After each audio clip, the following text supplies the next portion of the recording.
So, hello, Daniel. Hello, Linda. Hello, everybody, and welcome to Linda's Corner. And today's podcast is with somebody very interesting. It's with Daniel Djurica, who is our Senior Vice President for Product Development, Technical, and Post-Processor Support. Now, this is no easy feat. Daniel Djurica joined SolidCAM back in 2012 in Serbia for application support. Today, he oversees a world-class SolidCAM technical support team in Serbia, which actually shapes the future of CAM through his vision and a deep understanding of customer needs. In this episode, we will dive into his path from mechanical engineer to tech leader, explore what it takes to build such a world-class technical support team, and get his insights on what's next for manufacturing technology. So Daniel, can you take us back to the moment when, as a mechanical engineer, you started your work in SolidCAM tech support? First of all, Linda, thank you very much for hosting me on your podcast, and hello to everyone who is listening to your podcast. So actually, I started as not as a mechanical engineer. My mechanical engineer is actually my bachelor, but I studied my master degree on as a production engineer, right? So I finished that one. So naturally, actually, I moved in the right direction. So that is how I am today. So I was lucky that I finished my college, and from right away there, I get the job that actually I like to do, something related to production, but to have, how should I say, power to change the shape of how production is going to be in the next years of future. Wow.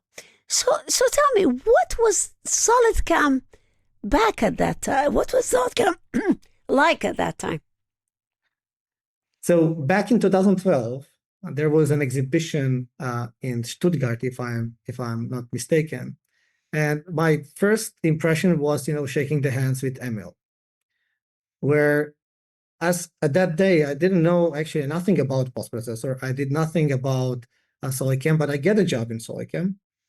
And one of the key points was technical support and also modifying the PostProcessor. So this was one of the key points which is my role to penetrate and to ensure that we have a good support.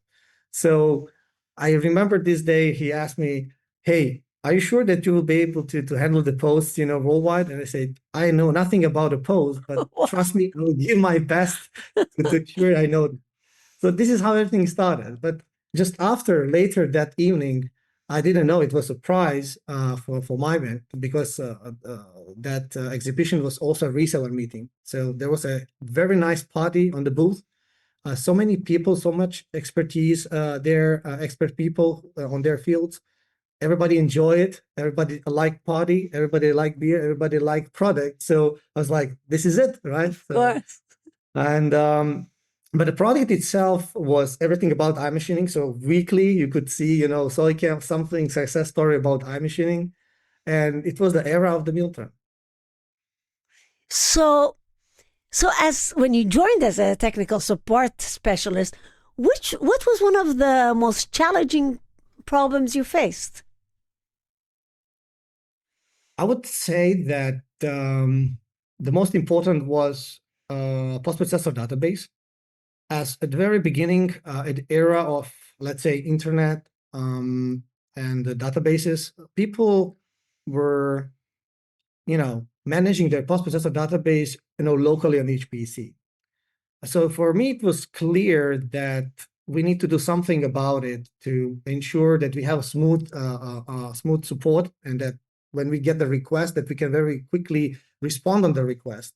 And it was impossible if we, have locally on our computers projects that we worked on, and now I need to go suddenly from one person to another person and ask for the post. So it was clear that we need to do something about it. So definitely, I would say most challenging thing that I had was to establish the international post-processor database that we can, in split of second, understand if we have or not specific post-processor. So this was, I think, for me, the biggest challenge. Wow, what a challenge. Yeah. So tell me a little bit more about your journey in getting to know CNC machines and becoming the highest experts in writing post processors for them. I mean, really, this is no easy feat. No, it's not. But I think everything started when I was 6 years old. I think 6 years old? kind of. I think in each life of every production engineer, there are some checkpoints in his life, that guide them to this direction, right? Right. So I think for my journey started 6 years old, but not like very harsh. But I would just tell you a story. I just entered to the one of my uncle's workshop, and he had what kind of workshop? Yeah, it was a manual lathe, manual milling machine. Okay. So if you enter to this workshop, the very first thing is the smell about the workshop. So either you like it or you don't like it. Right. So this first checkpoint in my life, I like it. Okay. But also, I think in my DNA, it is to make something with your hand, to make something that it's visible, to shape it, but also to feel it and to catch it with your arm. So all the time I was productive person, let's say like this. Now the next checkpoint was I believe in the high school. I need to mention this. You are a teenager, you still don't know if you are in the right direction, right path. So I had a very good professor back then who actually showed me the light in the tunnel, showing the CAD/CAM capabilities. He was a professor. This was Milutin Ogrizovic. He was showing us at that time it was PTC Creo. So my foundation is PTC Creo, and later on Creo itself, where I got great skills in CAD. I think I was having a feeling that I can design anything in the planet, right? Wow. This is good, but always something in me, was saying, okay, this is very nice part, everything is good, but you want to bring, this from virtual to reality. Like the key was manufacturing. So my first step started with manufacturing in Creo back in the high school. Later on, of course, I continue my studies in this direction. So I finished my bachelor and my master degrees there. And I would say one of the also key checkpoints is meeting also Yoav Miuchas, who actually gave me essentials about tech support, who gave me essentials about post-processors in general. And from here, my journey actually starts in SolidCAM. So let me ask you something. Today you are the SVP of Product Development, and also in addition to technical and post-processor support. What does that mean? What is the Senior Vice President of Product Development? Nice question. So you could see maybe or feel that this is actually about, maybe a transition, because I was doing the tech support and being a manager for many years and for the post-processors. But as I was exposed with many projects during the years, and I did a lot of post-processors, right? I start seeing that I could also do a lot in product itself. Because you are listening to the customers, right? Exactly. Exposed with the machines, speaking with customers and stuff.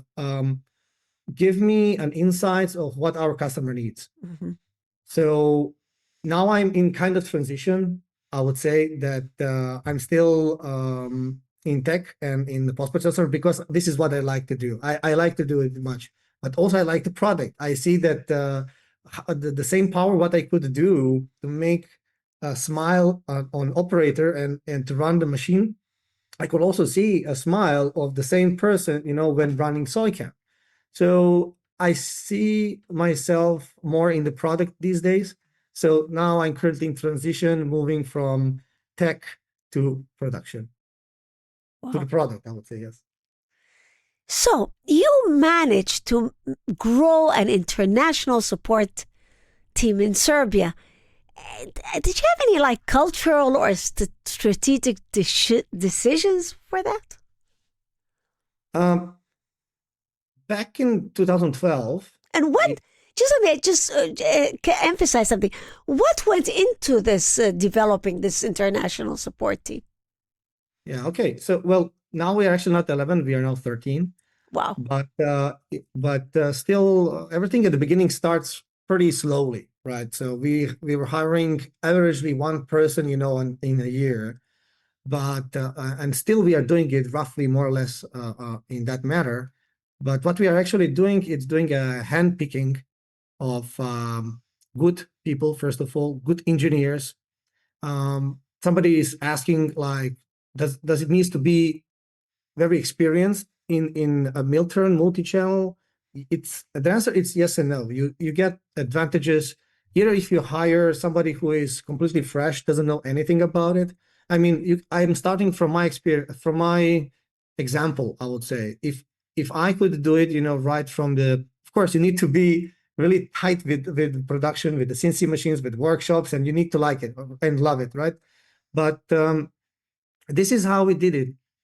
Taking one by one, working on each individual, and it shows up as a good formula. So over the years, Emil, you realize that we have something, let's say, good ratio between the good engineers, good tech support, and I think the combination of everything, yes, it goes in the direction that the Serbia, it's a good place where we can, grow the team. But also, when you look at geographically, we are in the middle. We are between, United States, and also between the Asia, so we can provide the support, Absolutely. in both Yeah, the time zone is good. So isn't it hard to manage 13 people? I mean, how do you do it? They're saying you should have like 5-6 people. It goes per one manager, right? So there are many things that I'm doing, not directly, sometimes indirectly. I'll just tell you a few of these. I think it's okay. I believe that micromanagement is not good. I believe that showing you as a good example, everybody else will see, the way how you are doing some things. Mm-hmm. Another reason is not reason, but example that we are always, or most of the cases, we are all in the office. So in this office here, we are all in tech support, and everybody can hear what I'm doing, the way how I'm doing, and I can also see others how they are doing the things. So I'm just doing corrections. I'm just showing the directions and explaining where we are going, what we are doing in the next couple of years, what is the right directions. And I'm leaving individuals to grow their wind, to do their own way, to grow their own network of the people.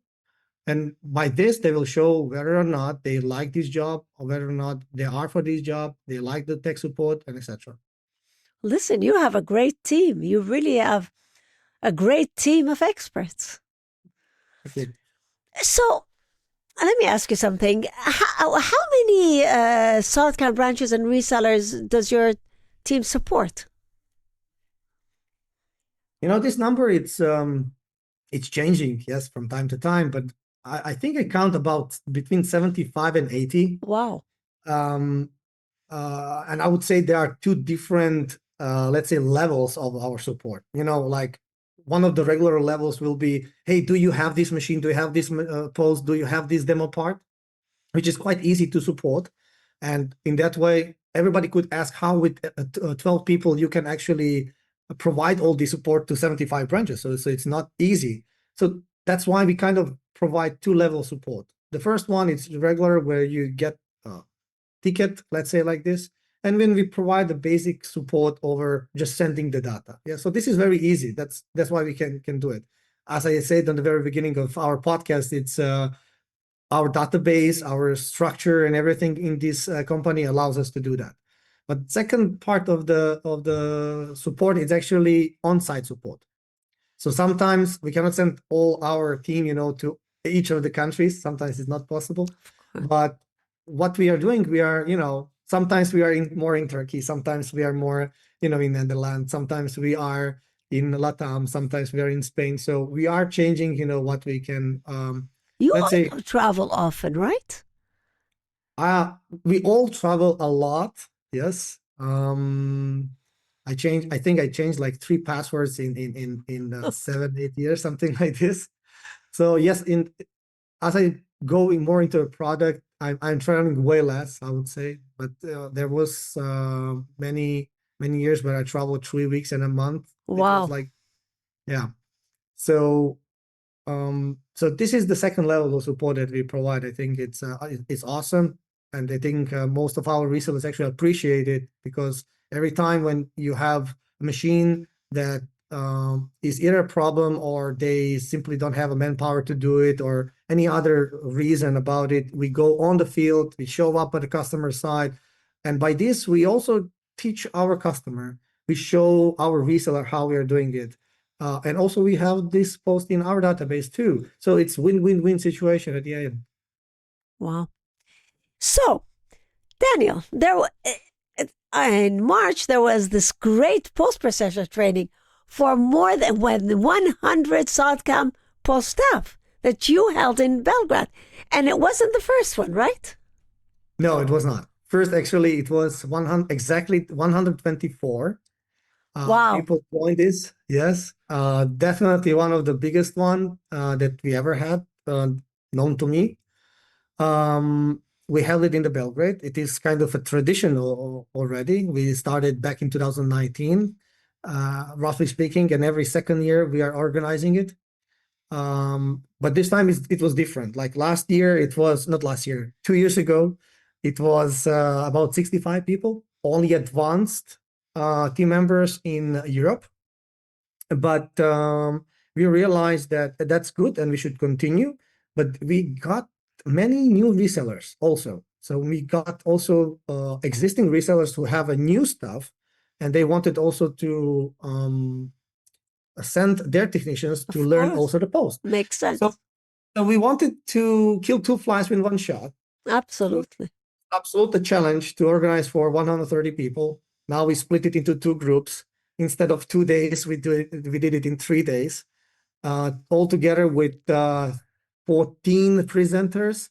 So it was great. Hard to organize indeed, but it was lovely. I think every moment was great. Everybody appreciated. Yeah, we heard so much feedback about it. Everybody was so impressed. I'm also want to take this opportunity because also Emil's, hear this request, and he had no doubt, just accepted that this is something that we need to organize. I wish that in next 2 years we'll organize it the same, keep the tradition. Let's see. Absolutely. Okay, so let's change gears now. You are the Senior VP of Product Development. So what do you have in mind that will reshape CAM or manufacturing in the coming years? Today you have a lot of things about the AI. AI will change this, AI will change that. But I don't think so that AI will change the way how CAM works today. It will help him or assist him in some manner, right? But the next generation of CAM, I believe, will never change up until the controllers of the machines don't change. Okay. I think what is the CNC machine and what is CNC controller? It's directly they need the CNC program. So if in any future somebody's thinking like to replace this, to not have the program directly, but to read toolpath directly from the CAM, it will basically, remove the needs to create the programs, to have a post, to have post processors, right? So I believe that nothing will change up until CNC controllers change. Okay. So, in your opinion, how much does excellent technical support influence product development and customer satisfaction? I mean, it does go hand in hand, right? It happens many times that we received a different feature request, a different request to be modifying the product, Okay. be modified even in post. So various requests we are getting in our support. And from all of these, you need to filter the things that you see that can be improved in the product. Because you can simply see that if you adjust this, the reseller will be happy. At the end, absolutely, the customer will be happy too. Right. But we all here are using the software on a daily basis.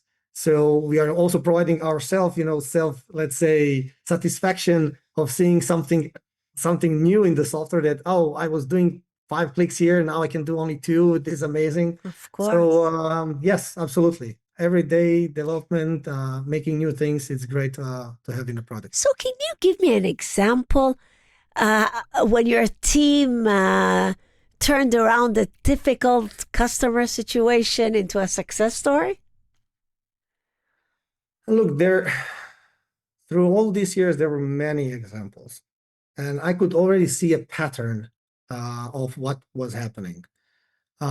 This is not like general pattern, but I'll try to explain it. Many times it happens that, and usually what it happens is that customers stop in the production. It can be many reasons for it. Either something with a post, either something with a machine he didn't know. The very first address he will blame is the either the product, either the post, either the reseller, right?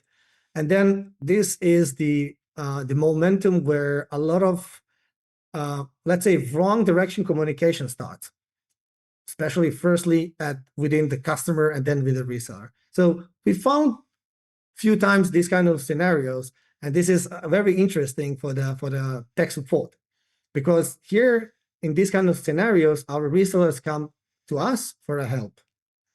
And we like these situations actually, because now you are like minister of a goodwill, right? Right. Like customer, it's, first he liked that reseller is taking care about them because they reach, someone in SolidCAM, and that's good. So it's very, let's say, reasonable reseller. So they will help us. Then somebody from SolidCAM directly, they reached us directly and, providing some help.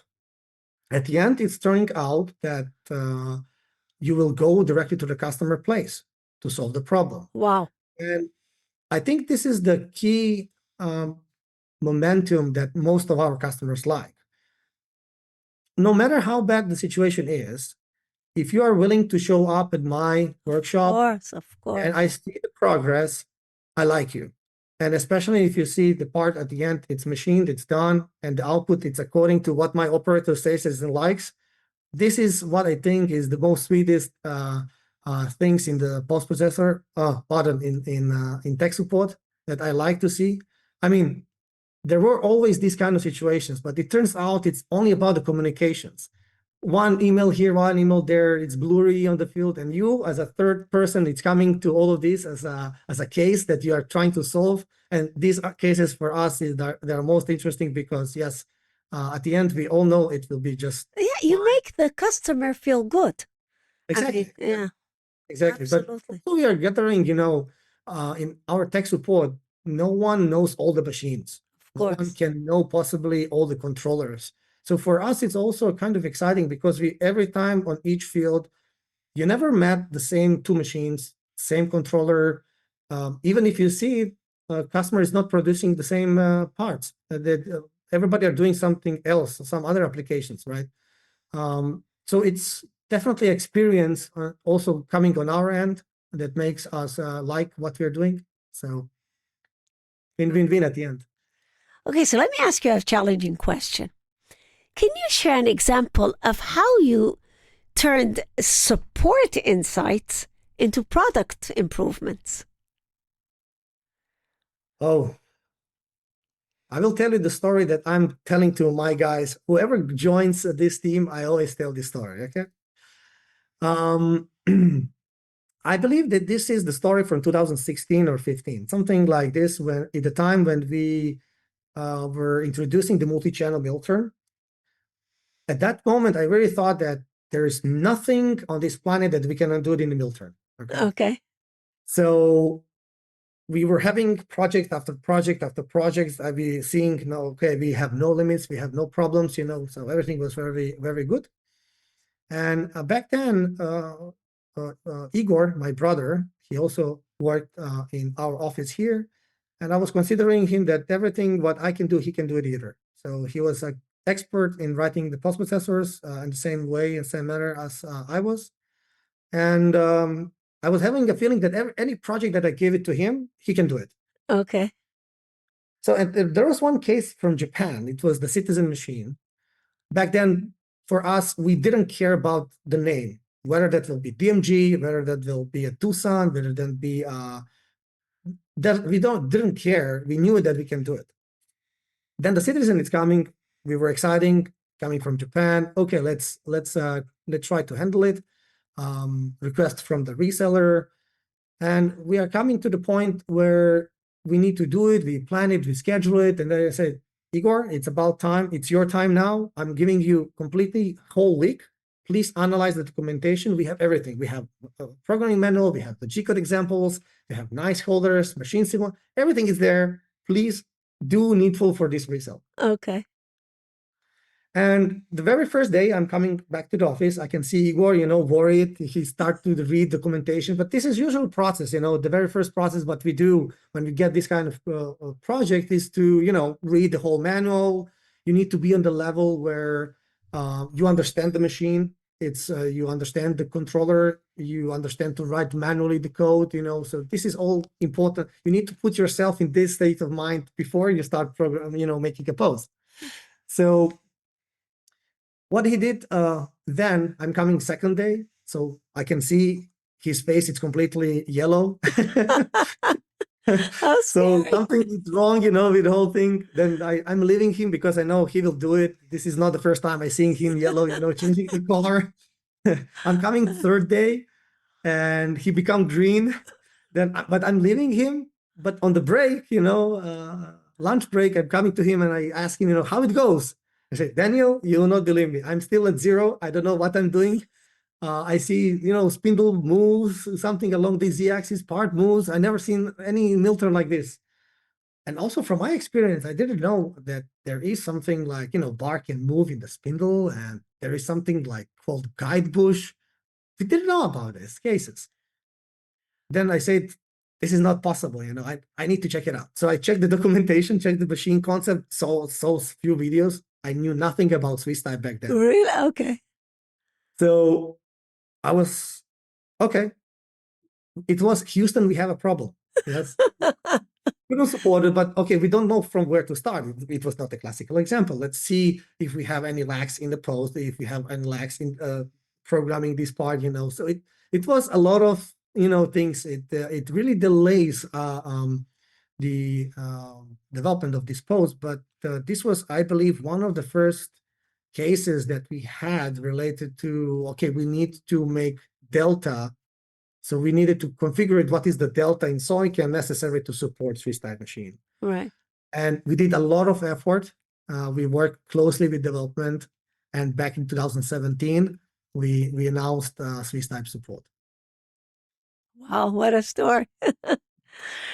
So, Danny, let me ask you a question that I ask all my interviewees. How is it working with Emil? The hardest question at the end, right? Absolutely. But look, as we said, back from 2012, at the moment when I shake the hand with Emil, I, believe it or not because of this podcast, but I never had any incident with Emil. So we always cooperate very nicely. What I like actually very much about Emil, which I believe every CEO should have, is to listen to managers, and based on this feedback, to provide next steps.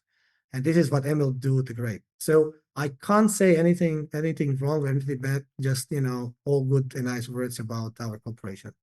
Well, listen, Emil always commends your work. He's always praising you.